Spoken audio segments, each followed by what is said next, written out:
উন্মোচনের মুহূর্ত। আজ গল্পকথার আসরে এই গল্পটি আপনাদের জন্য। উন্মোচনের মুহূর্ত এই গল্পটি লিখেছেন সুনীল গঙ্গোপাধ্যায়। কাল ইন্দ্রজিৎ নতুন কলেজে ভর্তি হবে। থাকতে হবে কলকাতার বাইরে। আজ থেকেই তার শরীরে একটা অদ্ভুত উত্তেজনা। সে সর্বক্ষণ ছটফট করছে। খালি মনে হচ্ছে কিছু যেন ভুল হয়ে গেছে। তার বাক্স গোছানো হয়ে গেছে এরই মধ্যে। 2 জোড়া নতুন শার্ট প্যান্ট তৈরি করতে দেওয়া হয়েছিল। দর্জির কাছ থেকে ঠিক সময়ে পাওয়া গেছে। পোস্ট অফিস থেকে নিজের জমানো সামান্য কিছু টাকাও তুলে এনেছে সে। দরকারি কাগজপত্র সব রেডি। তবু ইন্দ্রজিতের মনে হচ্ছে শেষ মুহূর্তে বোধহয় একটা টেলিগ্রাম আসবে, তোমাকে যেতে হবে না। ইন্দ্রজিতের ছটফটানি দেখে তার দাদা বলল, ইস, তুই এমন করছিস যেন মনে হচ্ছে বিলেত যাচ্ছিস। এই তো এইখান থেকে ট্রেনে মাত্র 3 ঘন্টা রাস্তা। ইন্দ্রজিৎ বলল, সেজন্য নাকি? হোস্টেলে থাকার জায়গা আছে কিনা সে সম্পর্কে এখনো কোনো চিঠি দেয়নি। দূর বোকা ছেলে, এর আবার আলাদা চিঠি দেওয়ার কি আছে? রেসিডেন্সিয়াল ইঞ্জিনিয়ারিং কলেজ, এখানে সবাই তো হস্টেলে থাকে।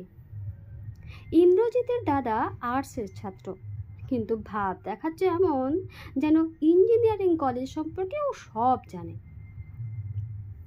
বিকেলে ইন্দ্রজিতের বন্ধুরা কয়েকজন দেখা করতে এসেছে। এদের মধ্যে 2 জন ভর্তি হওয়ার সুযোগ পেয়েছে শিবপুর এবং যাদবপুরে। 3 জন ডাক্তারিতে ঢুকেছে। আর কোথাও সুযোগ পায়নি এবার। তারা বাধ্য হয়ে এমএসসি পড়বে। তাই মুখ বিরস। অলোক ভর্তি হয়েছে শিবপুরে। সে ইন্দ্রজিৎকে বলল, তুই শিবপুরে চান্স নিলি না কেন? শুধু শুধু অত দূরে যাচ্ছিস। ইন্দ্রজিৎ বলল, আমি দূরে যেতেই চেয়েছি, ইচ্ছে করে। কেন রে? ইন্দ্রজিৎ দেখল তার বোন রূপা বসবার ঘরের সামনে দিয়ে বেরিয়ে গেল রাস্তায়। এই জন্য ইন্দ্রজিৎ একটু ঢোক গিলে সময় নিল। তারপর গলা নামিয়ে বলল, আমার বহুকালের শখ স্বাধীনভাবে হোস্টেলে থাকা। আচ্ছা, তাই খাবার দেয় দেখবে, তবু তো সব সময় সেখানে বাবা দাদার শাসন নেই। নিজের ঘরে ইচ্ছে মতো থাকবো, যখন যা খুশি বই পড়ব। তোদের হোস্টেলে তো একটা গেস্ট হাউস আছে, আমরা মাঝে মাঝে বেড়াতে যাব, বুঝলি? ঠিক আসবি তো? বন্ধুদের সবার ইচ্ছে সেদিন সন্ধেবেলা একটা সিনেমা দেখার। ইন্দ্রজিৎকে দেখাতে হবে। ইন্দ্রজিৎ বলল, আজ বেরোনো অসম্ভব রে, আমার বড় মামার বাড়িতে নেমন্তন্ন, একবার যেতেই হবে। একটু বেশি রাত করে যাবি? ইম্পসিবল, মাকে নিয়ে যেতে হবে, অনেক ঝামেলা আছে। আমি তো 2.5 মাস বাদেই পুজোর ছুটিতে আবার আসছি, তখন সিনেমা দেখাবো, কথা দিলাম। 2.5 মাস বাদে? এর মাঝে আসবি না? উইকেন্ডে চলে আসবি? দেখি। বন্ধুদের রাস্তার মোড় পর্যন্ত এগিয়ে দিয়ে ইন্দ্রজিৎ আবার বাড়িতে এলো। বারবার হাতের ঘড়ি দেখছে। ইন্দ্রজিতের ঘড়ি ছিল না। তার দাদা উদারতা দেখিয়ে নিজের ঘড়িটা আজ সকালে দিয়ে দিয়েছে ইন্দ্রজিৎকে। দাদার বিয়ের কথাবার্তা হচ্ছে, তখন তো একটা ঘড়ি পাবেই। হাতে নতুন ঘড়ি পরলে বারবার সময় দেখতে ইচ্ছে করে। বাড়ি ফিরে আসার পর মা বললেন, এখন আর কোথাও বেরোসনি যেন? তোর বড় মামার বাড়িতে আজ নেমন্তন্ন, মনে আছে তো? ইন্দ্রজিৎ বলল, আমার না গেলে হয় না?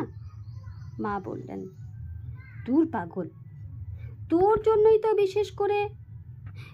কিন্তু আমাকে যে এক জায়গায় যেতেই হবে একবার। কোথায়? দিব্যর ভীষণ অসুখ, ওর সঙ্গে একবার দেখা না করে গেলে খুব খারাপ দেখাবে। সেই ছোট্টবেলা থেকে ওর সঙ্গে পড়ছি। ঠিক আছে, এখন তার সঙ্গে চট করে দেখা করে আয়, তারপর যাবি।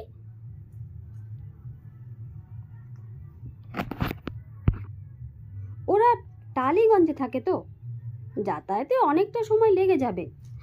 আমি ওখান থেকে সোজা বড়মার বাড়িতে যাব, তুমি দাদার সঙ্গে চলে যেও। ইন্দ্রজিৎ ওপরে নিজের ঘরে গেলে জামা কাপড় বদলাতে। ঘরটা কিরকম খালি খালি দেখাচ্ছে। তার নিজস্ব অনেক জিনিসপত্রই সে দিয়ে দিয়েছে তার ছোট ভাই রুনু আর বোন রূপাকে। যেন সে চিরকালের মতো চলে যাচ্ছে এখান থেকে, সেই রকমই অনেকটা মনে হয়। ইন্দ্রজিৎ তো এর আগে কখনো বাড়ির বাইরে থাকেনি। সাদা প্যান্ট সাদা শার্ট পরল ইন্দ্রজিৎ। তার অনেক রঙিন জামা আছে, তবু এক একদিন সাদা পরতেই ভালো লাগে। জুতো জোড়া সকালেই পলিশ করেছে, তবু আর একবার বুরুশ বলিয়ে নিল। তার জল তেষ্টা পেয়েছিল। চুল আঁচড়াতে আঁচড়াতে সে অভ্যেস মতো চেঁচিয়ে বলতে যাচ্ছিল, মা, এক গ্লাস জল দিয়ে যাও তো। কিন্তু বলল না। হঠাৎ তার মনে পড়ে গেল, হস্টেলে গিয়ে তো নিজের সব কাজ নিজেকেই করতে হবে। আজ থেকেই অভ্যেস করা ভালো। নিজেই জল গড়িয়ে খাবে সে। চুল আঁচড়াবার পরও আয়নার সামনে দাঁড়িয়ে রইল ইন্দ্রজিৎ। সে নিজেকে দেখছে এবং অন্য কার উদ্দেশ্যে যেন বলল, আমাকে মনে থাকবে তো? আয়নার কাছ থেকে সরে এসে সে সুটকেস খুলে বেশ কয়েকটা 10 টাকার নোট পকেটে ভরল। তারপর তত্তর করে নেমে এলো সিঁড়ি বেয়ে। মা বললেন, বেশি দেরি করিস না যেন। ইন্দ্রজিৎ বলল, আচ্ছা। ততক্ষণে সে সদর দরজা পেরিয়ে এসেছে। জল খাবার কথা তার আর মনেও পড়ল না। খানিকটা দূরে গিয়ে দেখলো তার বোন রূপা বাড়ির দিকে ফিরে আসছে। ইন্দ্রজিৎ একটা নিশ্চিন্ত নিঃশ্বাস ফেলল। রূপাকে জিজ্ঞেস করলো, কোথায় গিয়েছিলি? নমিতাদের বাড়ি। তাড়াতাড়ি তৈরি হয়ে নে, বড় মামার বাড়িতে যেতে হবে না? রূপা একটু অবাক হয়ে জিজ্ঞেস করলো, তুমি এত আগে আগে কোথায় যাচ্ছ? ইন্দ্রজিৎ বলল, এই একটু ঘুরে আসি। তোর অত কথা দরকার কি? রূপা মুচকি হাসলো। তারপর ধীর পায়ে হাঁটতে শুরু করলো বাড়ির দিকে। বাসের জন্য 5 মিনিটে বেশি অপেক্ষা করার ধৈর্য হলো না ইন্দ্রজিতের। প্রথম বাসটায় ভিড় দেখে সে মেজাজের মাথায় একটা ট্যাক্সি নিয়ে নিল। ট্যাক্সি ময়দান ঘুরে রেড রোড দিয়ে যাবার সময় হঠাৎ মাঝপথে ইন্দ্রজিৎ বলল, রোকে রোকে। ভাড়া মিটিয়ে দিয়ে সে ময়দানের পাশ দিয়ে খুব মন্থরভাবে হাঁটতে লাগলো। ঘন ঘন ঘড়ি দেখছে। সোয়া 6টা বাজে। মাথার উপর ঝুঁকে আছে সন্ধেবেলা, এখনো নিচে নামেনি। বিকেলের আলো সাদা ম্লান হতে শুরু করেছে। দূরে চৌরঙ্গি বিজ্ঞাপনের আলোগুলো সৃষ্টি করছে লাল নীল আভা। রেড রোড দিয়ে মোটর গাড়ি ছুটে যাচ্ছে শটাশট করে। ভিক্টোরিয়া মেমোরিয়াল থেকে বেশ খানিকটা দূরে একটা গাছে ঠেস দিয়ে দাঁড়ালো ইন্দ্রজিৎ। পকেট থেকে সিগারেটের প্যাকেট বের করে একটা ধরালো কায়দা করে। তাকে দেখলেই বোঝা যায় যে সে সদ্য সিগারেট টানতে শিখেছে। তার 21 বছরের তাজা মুখে এখন উত্তেজনার আভাস। ভিক্টোরিয়ার সামনে প্রচুর নারী পুরুষ শিশুর ভিড়। অনেক রকম খাবারওয়ালা, কয়েকজন আবার ট্রানজিস্টার বাজাচ্ছে। ইন্দ্রজিৎ একবার তাকাচ্ছে সেই ভিড়ের দিকে, আবার দেখলো ঘড়ি। এত ব্যগ্রভাবে সে প্রতিজ্ঞা করছিল, এ তো এত তীক্ষ্ণভাবে নজর রেখেছিল, তবু চন্দনা কখন তার পিছে এসে দাঁড়ালো সে লক্ষ্যই করেনি। চন্দনা বলল, এই। ইন্দ্রজিৎ চমকে উঠল একেবারে। দুজনে পরস্পরের দিকে কয়েক মুহূর্ত তাকিয়ে রইল, ঠিক যেন চুম্বকে আকৃষ্ট। চুম্বকটা কার শরীরে রয়েছে তা বোঝা যায় না। তারপর চন্দনা বলল, তুমি কতক্ষণ এসেছো? অনেকক্ষণ। আমি তো দেরি করিনি। তবু আমার মনে হচ্ছিল কত ঘন্টা ধরে যেন দাঁড়িয়ে আছি। ভাবছিলাম তুমি বোধহয় আসবে না। একবার তো রূপাকে বাড়ি থেকে বেরোতে দেখে ভয় পেয়েছিলাম। রূপা যদি তোমাদের বাড়িতে যেত তাহলে তুমি বেরোতে পারতে না। চন্দনা একটু হেসে বলল, তাও তো অনেক কষ্ট করে বেরোতে হলো। কত মিথ্যে কথা যে বলতে হয় তোমার জন্য। ইন্দ্রজিৎ বলল, আর বলতে হবে না। কাল থেকে তো আমি আর থাকবই না। মাসে একবার আসবে তো। তার কি কোনো ঠিক আছে? হস্টেলের নিয়ম কানুন কিছুই জানি না। ও সব জানি না, তোমাকে আসতেই হবে। কথা বলতে বলতে দুজনে এগিয়ে গেল মাঠের মধ্যে। পুলিশ পোস্টের পাশ দিয়ে এগিয়ে গেল আর একটু দূরে একটা কালভার্ট খালি ছিল।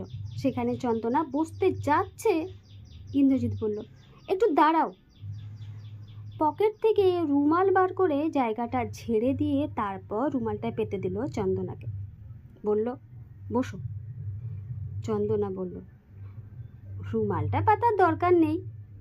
কেন ময়লা করছো শুধু শুধু? ইন্দ্রজিৎ বলল, কিচ্ছু হবে না, আমার ইচ্ছে করছে, তুমি বসো। চন্দনা বলল, বেশিক্ষণ থাকতে পারবো না কিন্তু। তুমি তো এসেই খালি যাওয়ার জন্য বলো। আজ আমি সহজে ছাড়ছি না। না লক্ষ্মীটি, 1 ঘন্টা থাকবো, তার বেশি নয়। বাস থেকে নামছি অমনি সুব্রত দার সঙ্গে দেখা। দুজন বন্ধুর সঙ্গে কথা বলছিলেন। আমাকে দেখে জিজ্ঞেস করলেন, এদিকে কোথায় যাচ্ছ? আমি তাড়াতাড়ি বানিয়ে বললাম, ব্রিটিশ কাউন্সিল থেকে বই আনতে যাচ্ছি। সেই জন্যই তো ওই দিক দিয়ে আমাকে ঘুরে আসতে হলো। চন্দনাদের বাড়ির একতলা ফ্ল্যাটে থাকে সুব্রত। ইন্দ্রজিতের চেয়ে বছর 4 বড়, খুব ভালো ক্রিকেট খেলে, পঙ্কজ রায়ের প্রিয় শিষ্য। ইন্দ্রজিৎ রেগে গিয়ে বলল, সুব্রত দা কি তোমার গার্জেন নাকি? চন্দনা বলল, না না, তা নয়। সুব্রত দা কিছু বললেন না। বেশি দেরি করে ফিরলে ওদের ঘর থেকে দেখা যায় তো, ব্রিটিশ কাউন্সিল 8টায় বন্ধ হয়ে যায়। সেজন্য সুব্রত তাকে কৈফিয়ত দিতে হবে। একটু থেমে ইন্দ্রজিৎ আবার বলল, সুব্রত তার বেশ মজা। একই বাড়িতে থাকে, তোমাকে সারা দিন দেখতে পারে, যখন খুশি গল্প করতে পারে। তুমি সুব্রত তার ফ্ল্যাটে দিনে কবার যাও? চন্দনা আরক্ত হয়ে বলল, এই ওরকম বলো না, খুব ভালো লোক, কখনো খারাপ কিছু বলেন না। ওরকম ভালো লোক আমার দেখা আছে। তুমি কাল কখন যাচ্ছ? আর আজ আমার সঙ্গে এরকম বকে বকে কথা বলবে? এদিক ওদিক তাকিয়ে চন্দনা আস্তে আস্তে তার হাতটা ইন্দ্রজিতের হাতের উপর রাখল। তাতেই বুক জুড়িয়ে গেল ইন্দ্রজিতের। সামান্য একটু সরে এলো চন্দনার দিকে। আমি কাল চলে যাব বলে তোমার মন খারাপ হচ্ছে? ভীষণ। 5টা বছর তো মোটে, দেখতে দেখতে কেটে যাবে। তো তুমি মাসে একবার আসবে, কথা দাও। তা বলতে পারছি না, তবে পুজোর সময় তো আসবই। পুজোর সময় আবার আমি থাকবো না। আমাদের বাড়ি শুদ্ধ সকলের পুরী যাওয়ার কথা, ভালো লাগে না। সুব্রত দা ওর সঙ্গে যাবে নাকি? আবার এই কথা? আমি এক্ষুনি চলে যাব তাহলে। সুব্রতর ব্যাপারে ইন্দ্রজিতের হৃদয়ে অত্যন্ত স্পর্শকাতর। বস্তুত অন্য কোনো ছেলে যদি চন্দনার সঙ্গে একটা কথা বলে তাও ইন্দ্রজিৎ সহ্য করতে পারে না। তার ধারণা চন্দনা তার একার নিজস্ব। সে চন্দনার হাতে একটা চাপ দিল, তারপরে জিজ্ঞেস করলো, আমাকে চিঠি লিখবে তো প্রত্যেক সপ্তাহে? আর তুমি? তোমাদের বাড়িতে চিঠি লিখলে যাবে? তুমি চিঠির তলায় একটা কোনো মেয়ের নাম দিয়ে দিও, আর হাতের লেখা অত কেউ লক্ষ্য করবে না। কোন মেয়ের নাম দেব? যে কোনো একটা। তোমার তো এত বন্ধু, তাদের মধ্যে কারো নাম দিয়ে দিও। ইন্দ্রজিৎ এবার হেসে ফেলল, হাসতে হাসতে বলল, আমার অনেক মেয়ে বন্ধু বুঝি? চন্দনা সূক্ষ্ম ঠাট্টা সুরে বলল, নেই? সেদিন রবীন্দ্র সদনে যে দেখলাম তোমার পাশে সিথি কাটা একটা মেয়ের সঙ্গে খুব হেসে হেসে কথা বলছো। কবে? ও, সে তো তপনের বোন ঝুমা, বিয়ে হয়ে গেছে। বাবা একজনের সঙ্গে একটু কথা বলেছি তাতেই। তুমি যে সুব্রতদার নামে এরকম করে বলো। ইন্দ্রজিৎ হো হো করে হেসে উঠল। মনে আর গ্লানি নেই। এবার সুব্রতদার ব্যাপারে কাটাকাটি হয়ে গেছে। ইন্দ্রজিৎ বলল, শোনো, আমি চিঠির তলায় নাম দেব কণিকা বন্দ্যোপাধ্যায়। আমি তো কণিকা বন্দ্যোপাধ্যায়ের গানের দারুণ ভক্ত। আমার ভালো লাগে সুচিত্র মিত্র। যাই বলো, কতগুলো গান আছে যা কণিকার গলায়। এরপর কিছুক্ষণ ওরা দুজনে রবীন্দ্রসঙ্গীত নিয়ে তর্কাতর্কি করলো। সেই তর্ক শেষ হলো চন্দনার গুনগুন করে গানের সুরে। সুকরুণ বেণু বাজায়ে যে যায় বিদেশি নাই। একসময় ইন্দ্রজিৎ আস্তে আস্তে গলা মেলালো। তার গানের গলা মন্দ নয়। দু তিনটে ছেলে কাজ দিয়ে কয়েকবার ঘুরঘুর করছিল। তাদের দুটি ভালো না, তারা চেঁচিয়ে খারাপ কথা বলছে, নিজেদের মধ্যেই অবশ্য। ইন্দ্রজিৎ উঠে পড়ল, বলল, হয়েছে, চলো। চন্দনা উঠে পড়ে বলল, হ্যাঁ চলো। চন্দনা উঠে এলো। বেশ খানিকটা চলে আসার পর খেয়াল হলো রুমালটা নিয়ে আসা হয়নি, সেখানেই পড়ে আছে। চন্দনা বলল, আমি এখানে দাঁড়াচ্ছি, যাও নিয়ে এসো। ইন্দ্রজিৎ দৌড়ে গেল, ফিরে এলো খালি হাতে। এসে বলল, ওটা গেছে, হাওয়ায় উড়ে নিচের ময়লা জলে পড়েছে দেখলাম। তোমার বড্ড ভোলা মন, রুমালটা নতুন ছিল না? যাক কি, ভারী তো একটা রুমাল। তুমি এরকম জিনিসপত্র হারাও, হোস্টেলে গিয়ে কি কি করবে? একা একা থাকতে হবে। একা কোথায়? এবার 378 জন সিলেক্টেড হয়েছে। তা হলো, তোমার চেনা তো কেউ নয়, তোমার বন্ধুরা তো কেউ এখানে ভর্তি হয়নি। দুদিনেই অনেক বন্ধু হয়ে যাবে। অনেক বন্ধু পেয়ে তারপর আমাকে ভুলে যাবে তো?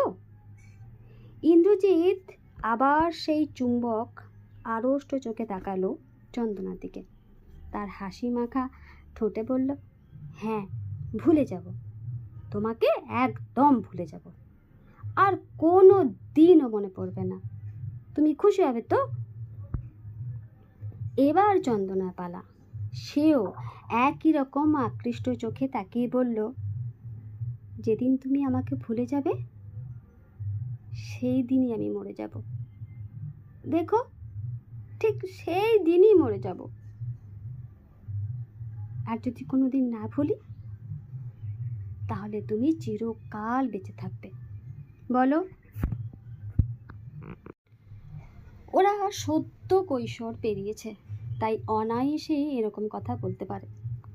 ওদের চোখে পৃথিবীটা কত সুন্দর, ভবিষ্যৎ জীবনের কত সম্ভাবনা। সামান্য কথাতেই ওরা দুঃখ কিংবা আনন্দ পায়। ওদের অভিমানও খুব তীব্র। চন্দনার হলুদ রঙের সিল্কের শাড়িটা মাঝে মাঝে বেসামাল হয়ে যাচ্ছে হাওয়ায়। কলেজের ফার্স্ট ইয়ারে ভর্তি হওয়ার পর চন্দনা নিয়মিত শাড়ি পরা শুরু করেছে। এর আগে শুধু বিয়ে বাড়িতে শাড়ি পরে যেত।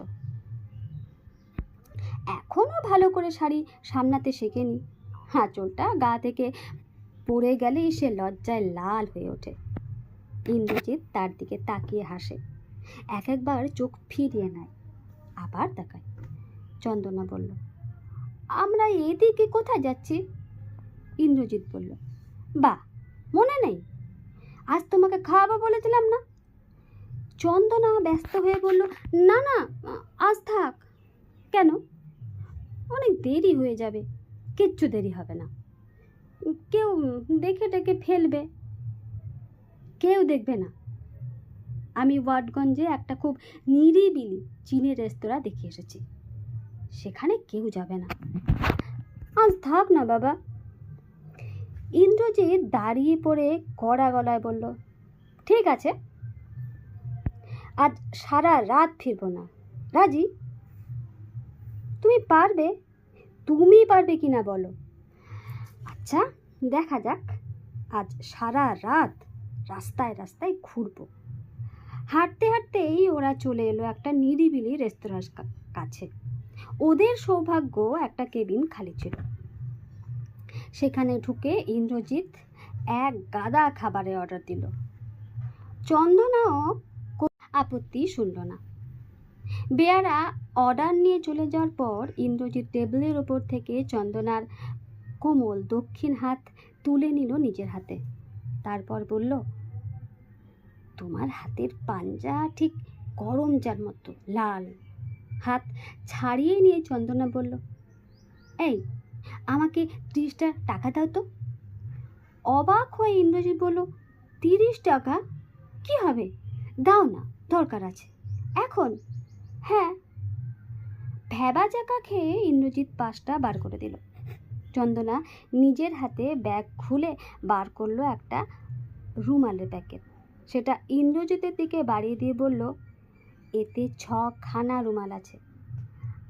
আমি তোমায় 30 টাকায় বিক্রি করলাম। তার মানে?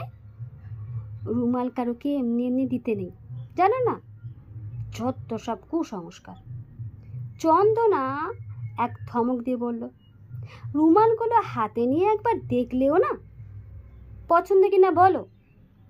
প্যাকেটটা হাতে নিয়ে ইন্দ্রজিৎ বলল, তুমি কেন শুধু শুধু এগুলো কিনতে গেলে? আমার তো রুমাল অনেক।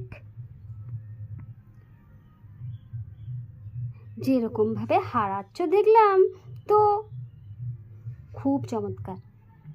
যাক বাবা, খুব সস্তায় রুমাল পাওয়া গেল। মাঝে মাঝে এরকম দিও আমাকে, কেমন? আহা, এই শোনো, সেই জিনিসটা এনেছো তো? এবার লজ্জায় একেবারে রক্তিম হয়ে গেল চন্দনা মুখ। সে মুখ নিচু করে বলল, না, আনিনি। কেন? লজ্জা করে।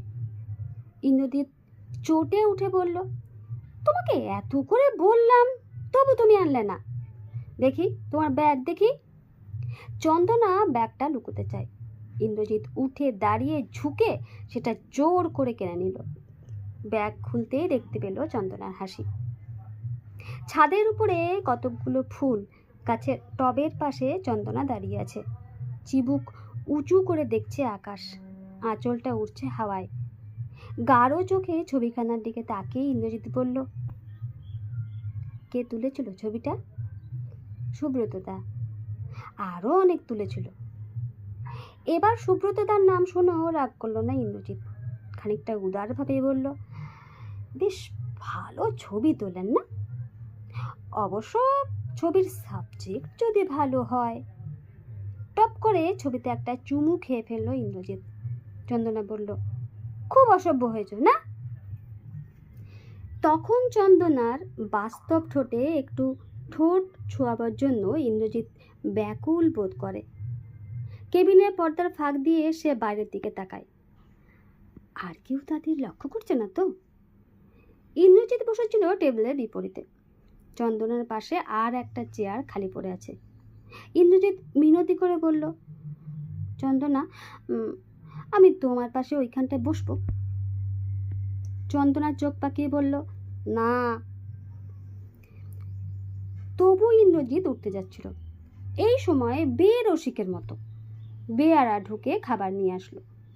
তখন ইন্দ্রজিৎ এমন একটা ভাব দেখালো যেন প্যান্টের পকেট থেকে সিগারেট দেশলাই বার করার জন্যই তাকে উঠতে হয়েছে।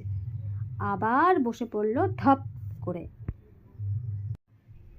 চন্দনা বলল, স্যুপ ঠান্ডা হয়ে যাচ্ছে, খাও। একটু বাদে চন্দনা দেখলো ইন্দ্রজিৎ বিশেষ কিছু খাবার খাচ্ছে না, খাবার নিয়ে নাড়াচাড়া করছে শুধু। চন্দনা আরও খাবার ইন্দ্রজিতের প্লেটে তুলে দিয়ে বলল, এই তুমি খাচ্ছ না যে? আর কত খাবো? বাহ, এত খাবার নষ্ট হবে নাকি? ইন্দ্রজিৎ হাসতে হাসতে বলল, এরপর আমাকে কোথায় যেতে হবে জানো? বড় মামার বাড়িতে নেমন্তন্ন, সেখানে গিয়ে আবার খেতে হবে। চন্দনা শিউরে উঠে বলল, এরপর তুমি আবার খাবে? কি করব, সেখানে গিয়ে তো না বলতে পারবো না, আর বলতে পারবো না খেয়ে এসেছি। তাহলে এখানে আজ কেন এলে?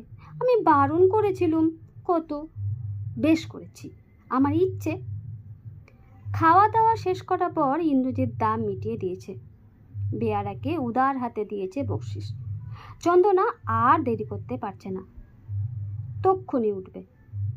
ব্যাগটা তুলে নিয়ে সে সবে মাত্র মুখ তুলেছে, ইন্দ্রজিৎ দ্রুত তাকে জড়িয়ে ধরে চুমু খেতে গেল, কিন্তু ঠোঁটে ঠোঁট লাগার আগেই চন্দনা সরিয়ে নিল মুখ।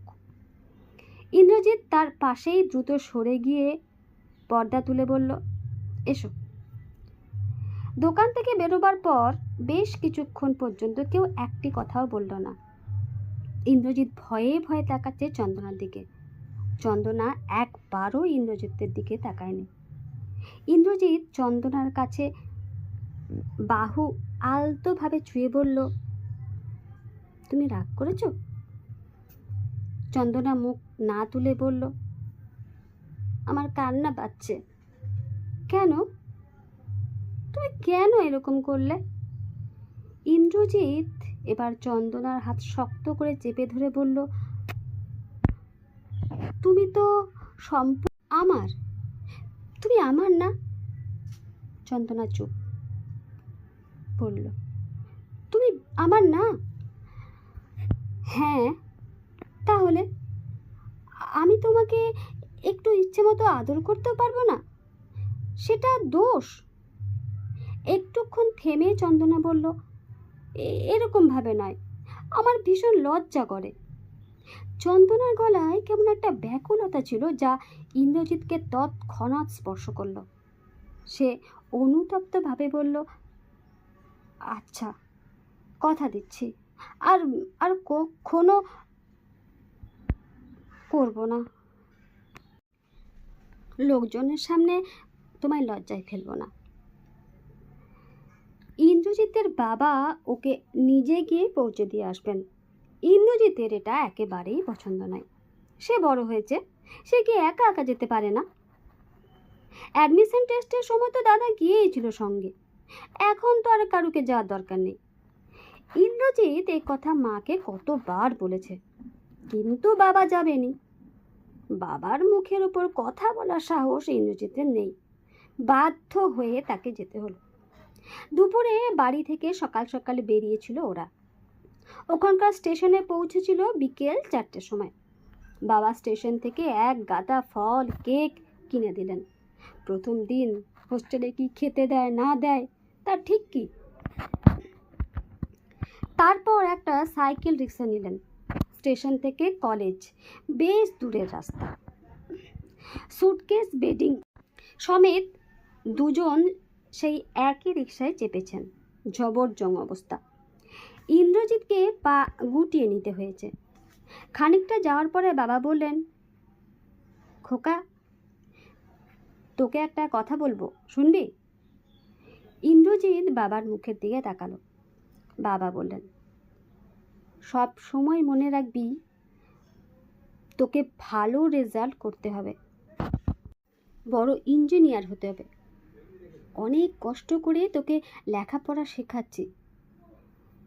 ইন্দ্রজিৎরা ধনী নয়, সাধারণ সংক্ষিপ্ত সংসার। তার বাবা অফিসে মোটামুটি উঁচু পদে চাকরি করেন। রিটায়ার্ড করবার দিন এগিয়ে এসেছে। ইন্দ্রজিৎকে হোস্টেলে রেখে পড়ার খরচ ইন্দ্রজিৎ তা বোঝে। সে চুপ করে রইল।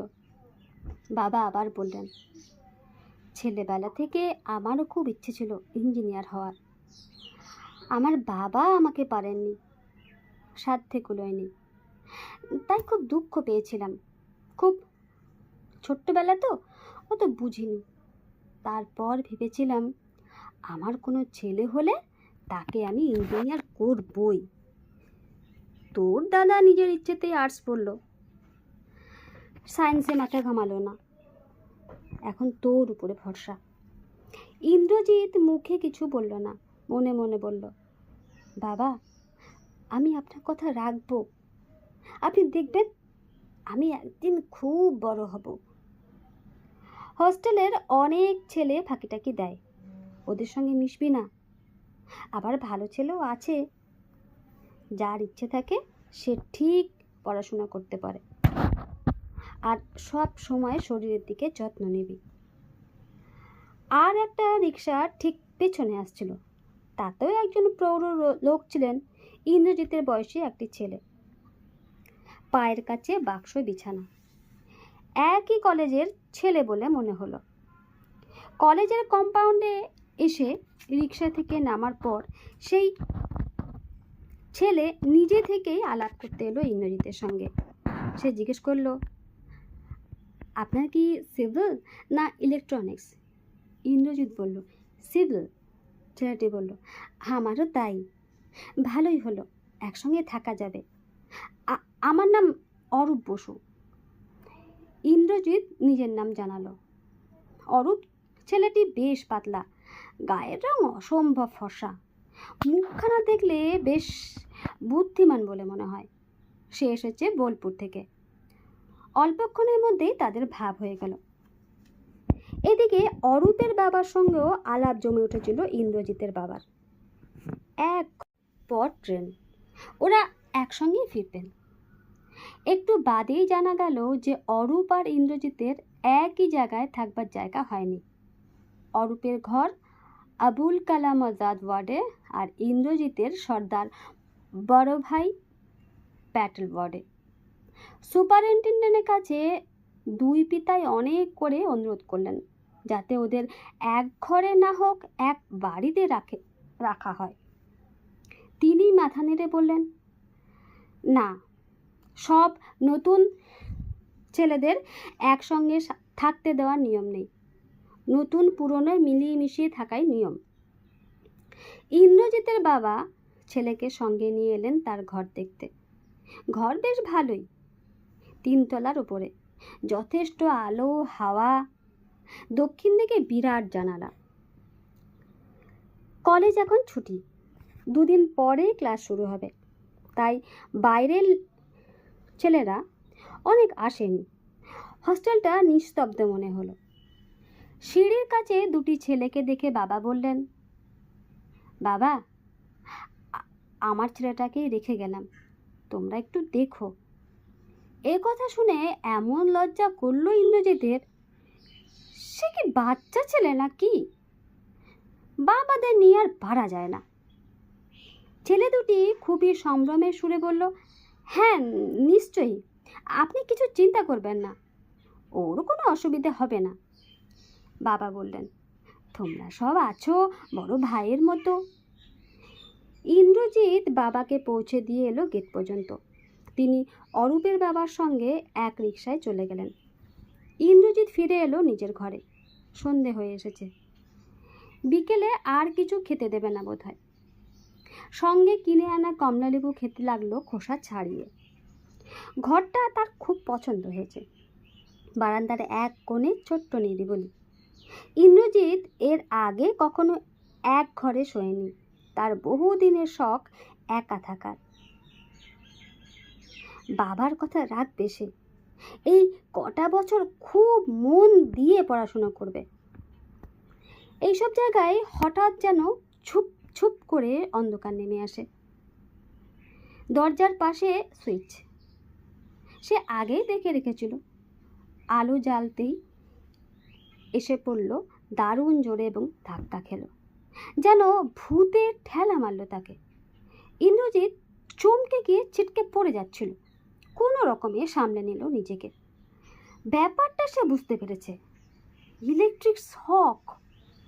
পকেট থেকে ডিয়ারলাইট বার করে জেলে দেখল সুইচের উপর ঢাকনাগুলো কে খুলে নিয়ে গেছে। একটু আগে সে দেখেছিল না, কিংবা ভুল দেখেছে।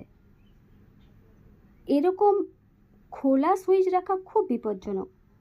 হস্টেলের সুপারকে কি এসব দেখেন না? প্রথম দিন এসেই কি ইন্দ্রজিৎকে কমপ্লেন করবে? কাঠের চেয়ারটা টেনে এনে ইন্দ্রজিৎ তার উপর দাঁড়িয়ে সুইচ টিপে আলো জ্বালালো। তারপর দরজা বন্ধ করে পোশাক বদলাতে আরম্ভ করলো। তক্ষুনি দরজায় টকটক আওয়াজ। তাড়াতাড়ি প্যান্টের বোতাম আটকে ইন্দ্রজিৎ দরজা খুলল।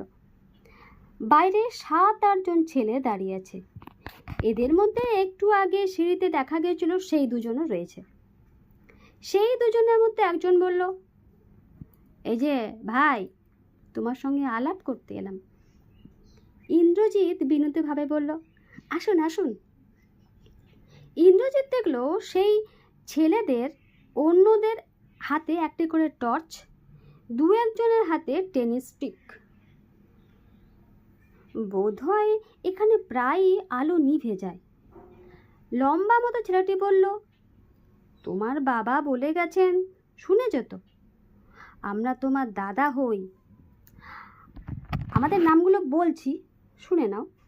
আমার নাম সত্যেন, এ ধনঞ্জয়, এ নায়ার, এই যে পৃথ্বীলাল, ওর নাম সুলেমান, ও ফিরদৌস, আর এই সুব্রত। এবার বলে যাও তো তুমি কার কি নাম, দেখি কিরকম মনে রাখতে পারো।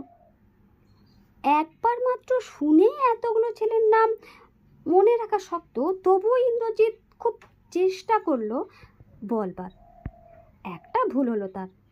সত্যেন নামের ছেলেটি 1 পয়েন্ট লস। পৃথ্বীলাল, যার নাম ইন্দ্রজিৎ ঠিক বলতে পারেনি, সে বলল, I have pain 1 point. Indrajit ব্যাপারটা বুঝতে পারল না। সত্যেন বলল, শোনো, এখানে নতুন এসেছ, কয়েকটা নিয়ম কানুন জানতে হবে। সকলের সঙ্গে মিশতে হবে, সকলের কথা শুনতে হবে। এখানে সারা ভারত থেকে ছাত্র আসে। এখানে কেউ একা একা থাকে না, আর একা একা কথাও বলে না। ভেতো বাঙালি হয়ে থাকলে কোনোদিন ইঞ্জিনিয়ার হতে পারবে না। অ্যাডমিশন টেস্টে পাশ করলেও আর কয়েকটা পরীক্ষা দিতে হবে। ইন্দ্রজিৎ বলল, নিশ্চয়ই, আপনারা যা বলবেন তাই শুনব। ঠিক আছে, বসো ওই চেয়ারটায়।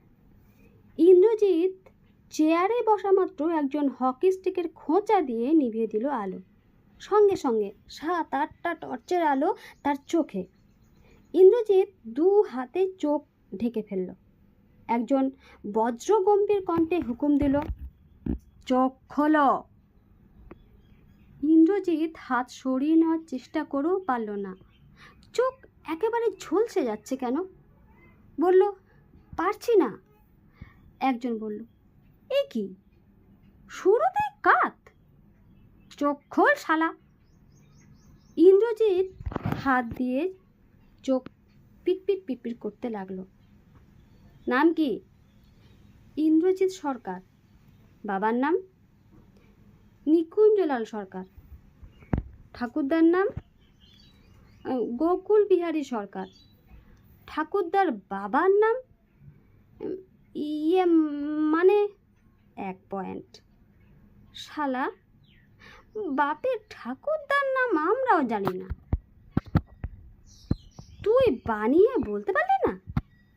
আচ্ছা, এবার বল, a to the power n into a to the power n কত হয়? জানি না, কিছুই হয় না। সেটুকুও জানিস না? আর এক পয়েন্ট। আচ্ছা বল, ইনফ্রাস্ট্রাকচার কাকে বলে? কোনো কিছুর প্রোডাকশনের সঙ্গে যা যা দরকারি, যেমন ট্রান্সপোর্ট, ইলেকট্রিসিটি। ঠিক আছে ঠিক আছে, এবার বল, আমার বাবা একটা বক্ষত। কি? কানে শুনতে পাস না? ও কথা আমি বলবো কেন? আমরা হুকুম করছি তাই বলবি না। সবাই একসঙ্গে হো হো করে হেসে ওঠে। টর্চ হাতে নিয়ে সবাই এগিয়ে আসতে লাগলো তার কাছে। ইন্দ্রজিৎ ভয় পেয়ে চোখ ঢাকলো। মনে মনে তবু বলল, আমি ভয় পাবো না, আমি ভয় পাবো না কিছুতেই। সত্যেন জোর করে ইন্দ্রজিতের চোখ থেকে হাত সরিয়ে দিয়ে বলল, তুই পেঁচা না কি রে, যে এইটুকু আলো সহ্য করতে পারছিস না? এবার পৃথ্বীলাল যা বলবে তোকে শুনতে হবে। পৃথ্বীলাল তার হাঁটুর পেছন দিয়ে একটা লাথি মেরে বলল, আরে ইয়ার ऐसा ऐसा। ইন্দ্রজিৎকে একটা অদৃশ্য চেয়ারের উপরে বসার ভঙ্গি করতে হলো। কিন্তু ভাব, এইভাবে কি বসে থাকা যায়? অসহ্য যন্ত্রণাদায়ক। হাঁটু হুমড়ে সে একবার পড়ে যাচ্ছিল, আর দুপাশ থেকে পৃথ্বীলাল আর সুলেমান তার কান ধরে টেনে তুলেছে। ইন্দ্রজিৎ একসময় চেঁচিয়ে বলল, আমি আর পারছি না। চুপ, পারিব না এ কথাটি বলিও না আর। একটু বাদে নায়ার এসে বলল, এবার আমার টার্ন, ছেড়ে দাও। নায়ার দক্ষিণ ভারতীয় হলেও বাংলা জানে ভালো। সে ইন্দ্রজিতের নামটা ধরে বলল, বেশ, কানটা তো লম্বা লম্বা আছে, বলে কানটা মুচড়ে দিল। দেখি কিরকম নাক্ষত দিতে পারো। যাও, দরজার কাছে যাও, ওখান থেকে আমার পা পর্যন্ত। ইন্দ্রজিৎ বলল, কেন নাক্ষত দেবো কেন? ইঞ্জিনিয়ার হওয়ার সঙ্গে নাক্ষত দেওয়ার সম্পর্ক কি? সত্যেন বলল, এখানে কোনো প্রশ্ন চলবে না, যে যা বলছে করতে হবে। কে একজন জোরে এক লাথি মারল ইন্দ্রজিতের পেছনে। চেঁচিয়ে বলল, শালা, দেরি করছিস কেন? ফের ও অন্য দিক থেকে লাথি। ইন্দ্রজিতের মাথার মধ্যে আগুন ধরে গেল।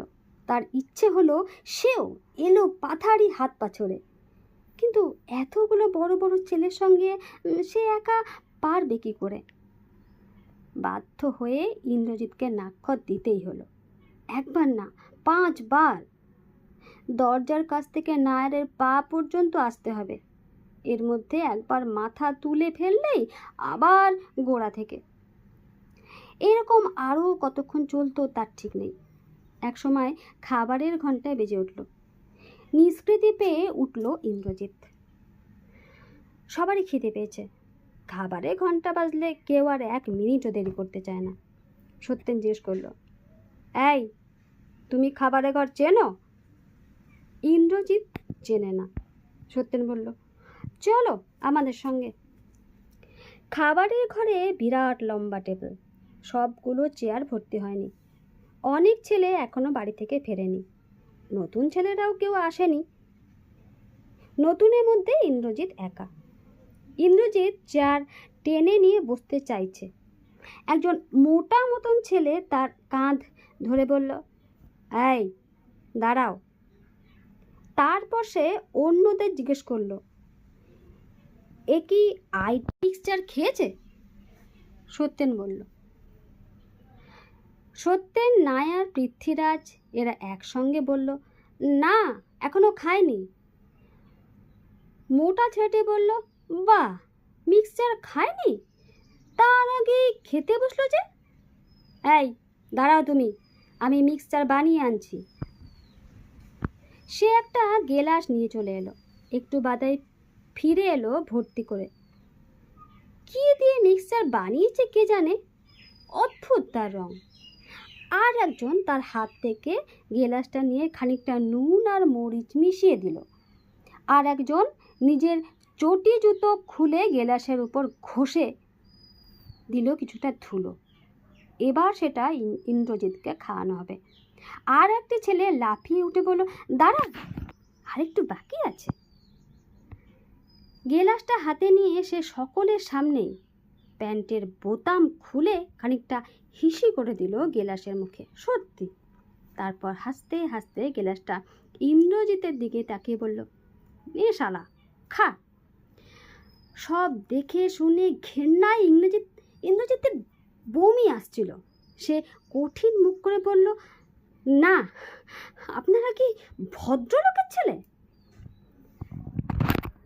সবাই একসঙ্গে হো হো করে হেসে উঠল, যেন একটা দারুণ মজার কথা।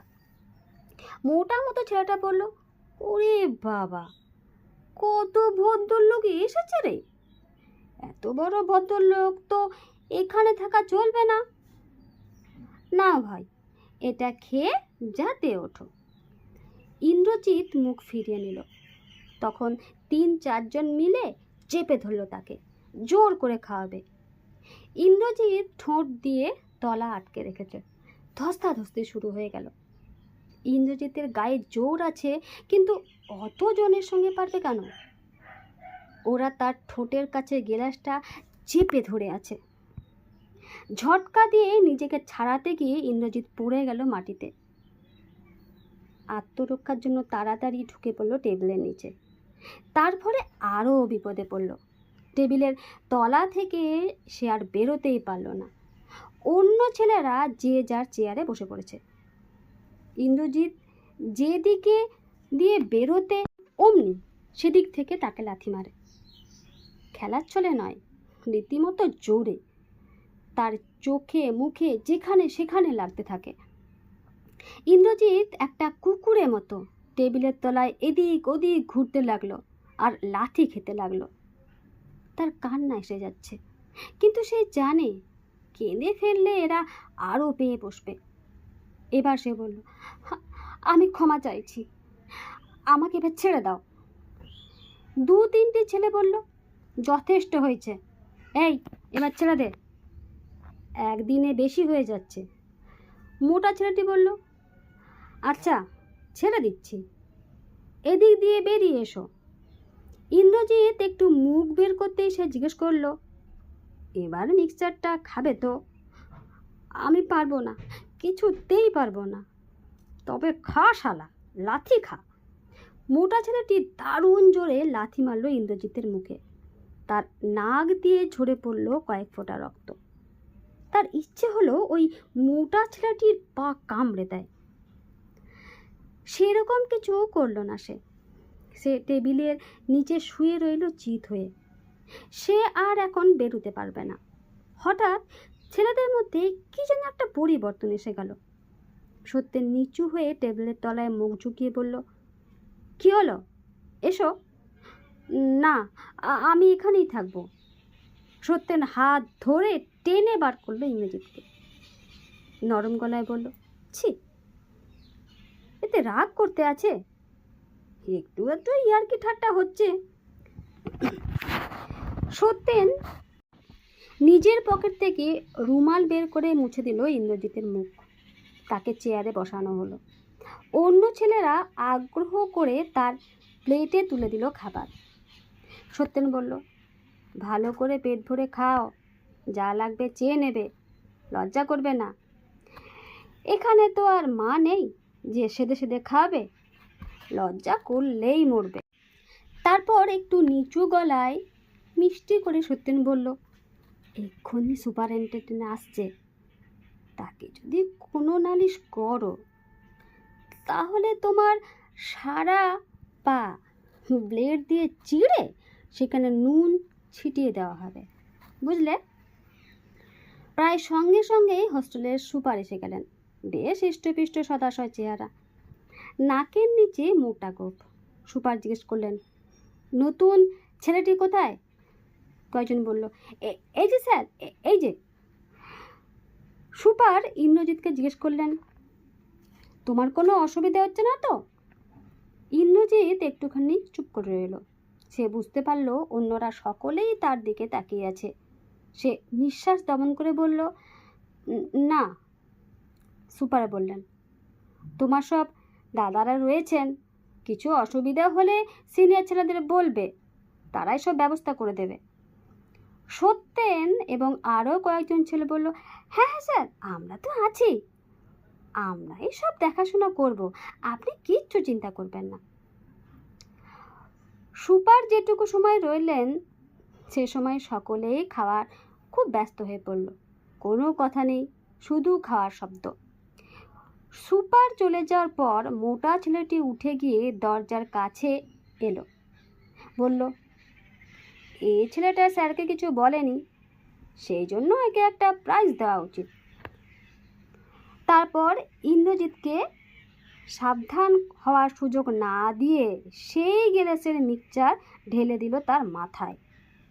সেই নোংরা জল গড়িয়ে পড়ল ইন্দ্রজিতের খাওয়ার প্লেটে। তার খাওয়া তখন অর্ধেকও শেষ হয়নি। সকলে হেসে ওর গায়ে গড়িয়ে পড়তে লাগলো। দুজন শুধু বলল, যা, ছেলেটাকে খেতে পর্যন্ত দিলি না।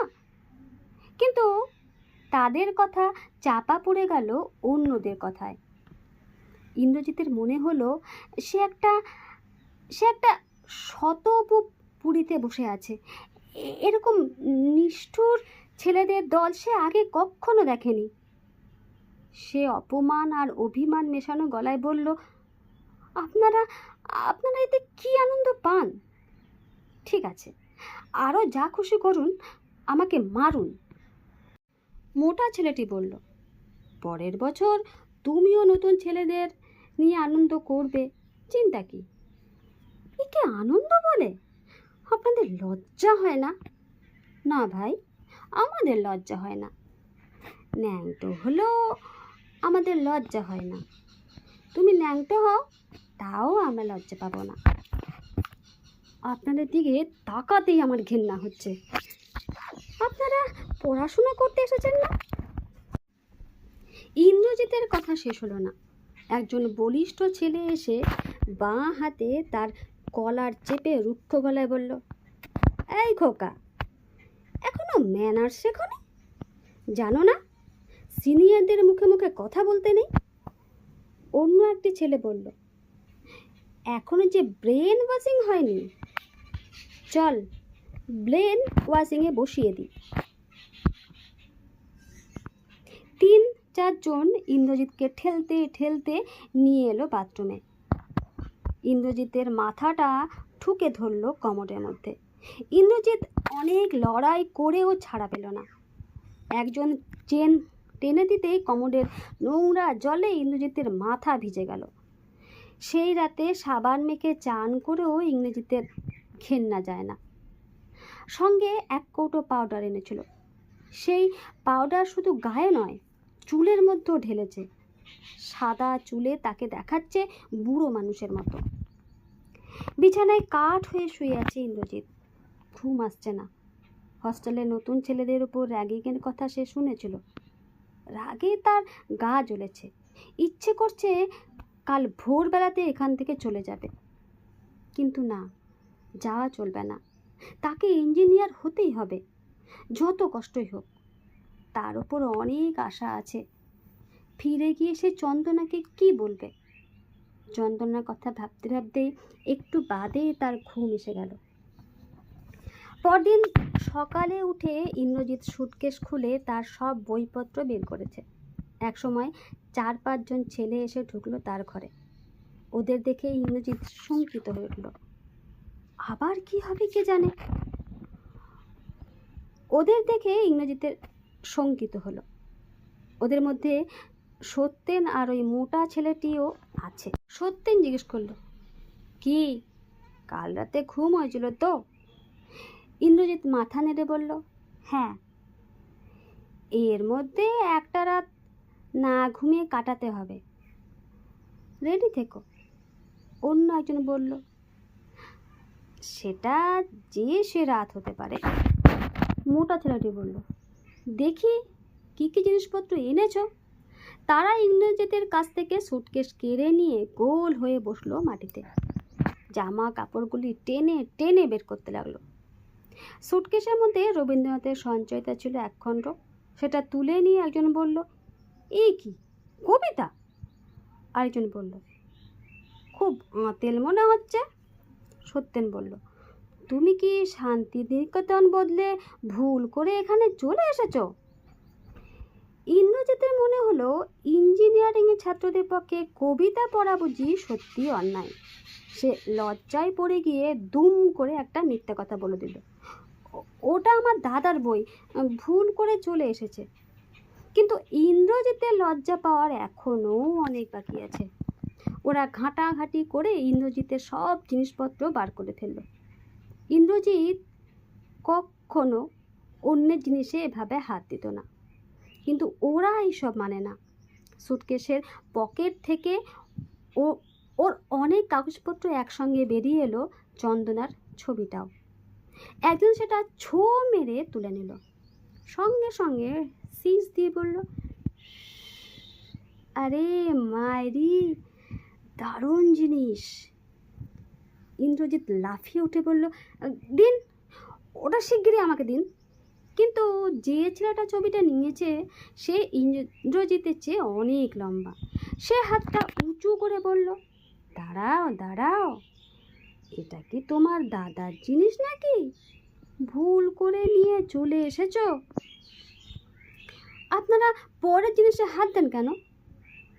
ইন্দ্রজিতের কথা কেউ গ্রাহ্যই করল না। লম্বা ছেলেটি বলল, দারুণ রে, অনেকটা তনুজার মতো দেখতে না? মোটা ছেলেটি বলল, না না, বরং মীনা কুমারী টাইপ। সত্যেন ইন্দ্রজিৎকে জিজ্ঞেস করলো, মেয়েটার কি নাম ভাই? তোমার বন্ধুর বোন না বোনের বন্ধু? ইন্দ্রজিৎ আরক্ত মুখে দাঁড়িয়ে এলো, কোনো উত্তর দিল না।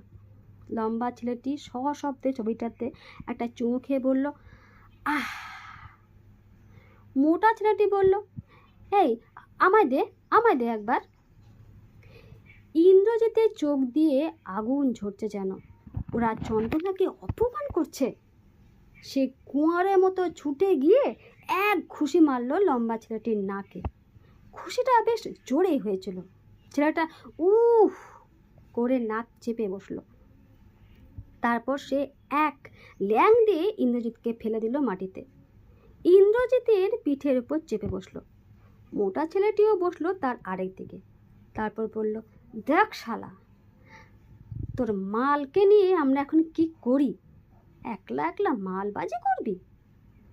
সেই লম্বা ছেলেটি, যার নাম অনুপম, সে ছবিটার ঠোঁটে, গলা এবং আরও নিচে এমনভাবে ঠোঁট ঘষতে লাগলো যেন যেন চন্দনাকে কামড়াচ্ছে।